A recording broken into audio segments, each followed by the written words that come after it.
ओम श्री साईराम। नमस्कार बंधुरा, Anjali's traditional cooking recipe चैनले आपनादेर सबाइके स्वागत।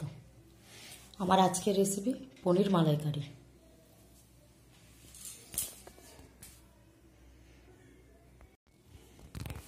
ताहले चलुन देखे नेওয়া যাক पनीर मालाइकारी करते गेले आमादेर कि कि उपकरण लागছে। पनीर, सर्षे, पोस्त, काँचा लंका, नुन दिए बेटे निয়েছি আমি। আর এখানে নারকেলটা বেটে ছাঁকনিতে করে নারকেলের দুধটা বার করে নিয়েছি। আর ফোড়নের জন্য নিয়েছি শুকনো লঙ্কা, তেজপাতা আর চিনিটা অপশনাল আছে, আপনারা নাও দিতে পারেন। স্বাদ মতো নুন, গুঁড়ো লঙ্কা, হলুদ আর টক দই।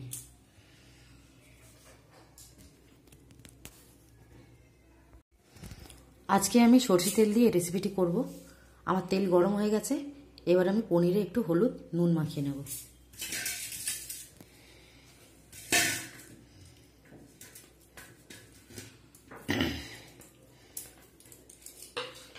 সামান্যতম ছিটে ফোটা হলুদ দেবেন আর নুন দিয়ে দেবেন, দিয়ে এরকম ঝাঁকিয়ে নিয়ে তারপরে হলুদটা পনিরটা ভেজে নেবেন। তেলটা গরম হয়ে গেছে আমার, এবার আমি পনির ভেজে নেব। খুব বেশি ভাজবো না, হালকা করে ভাজবো।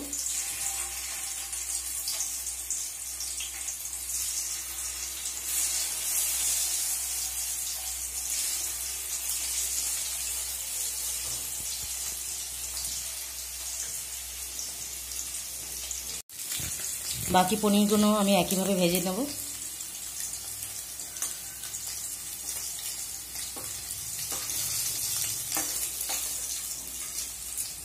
একটু লাল লাল হলেই তুলে নেব, হালকা লাল।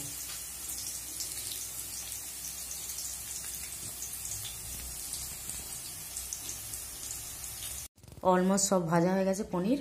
এবার আমি সরষে পোস্ত বাটার মধ্যে হলুদ, লঙ্কা আর সামান্যতম নুন দিয়ে কড়াই দেব। তার আগে শুকনো লঙ্কা, তেজপাতা ফোড়ন দেব।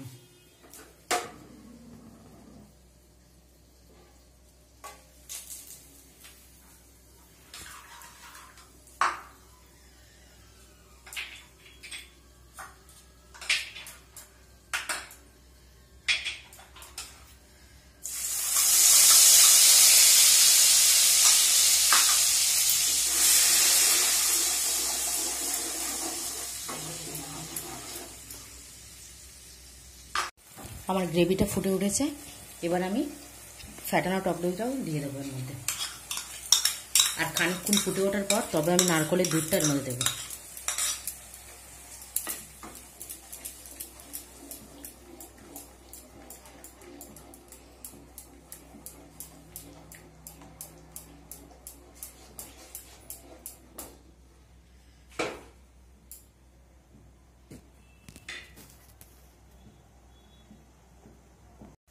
দেখুন গ্রেভিটা একটু কমে এসছে, এবার আমি নারকেলের দুধটা দিয়ে দেবো।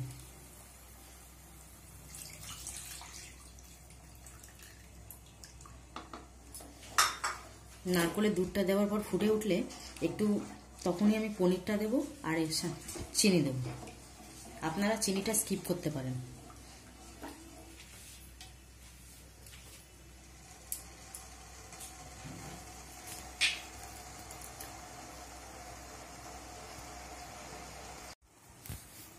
এবার আমি চিনিটা দিয়ে দেবো আর পনিরটাও দিয়ে দেবো, আর গা মাখা মাখা হলে তবে নামিয়ে নেব।